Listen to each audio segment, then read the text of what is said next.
Բարև ձեզ, ես Արեգ Ասոյանն եմ, ես օրում եմ Արևելյան դպրոցում առաջին դասարան, ես իմ ընկերների հետ գնացել եմ հրաշագործ դայակը, պապիկի թորնիկները եկել են պապիկի մոտ, որ պապիկը մենակ չնշի ամանորյա օրերը, եկան ու իրան շատ չար էին պահում և պապիկը չդիմացավ և զանգահարեց դայակի, առաջին դայակին իրանք վախեցրեցին ու այդ դայակ վազեց գնաց, երկրորդ դայակը էլի վախեցրեցին ու էլի գնաց, երրորդ դայակը չեն կարողացել, որտև այն դայակը կախարդական էր,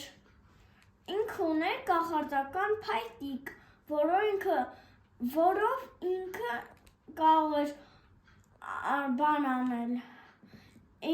այդ փայտիկով բան անել, երեխաներին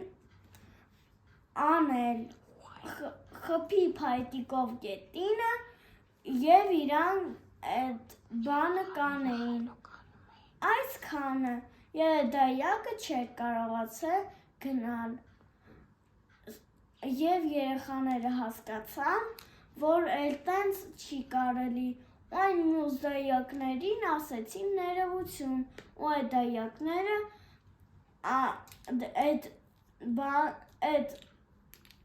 այդ ներողությունը վերցրեցին, այսքանը։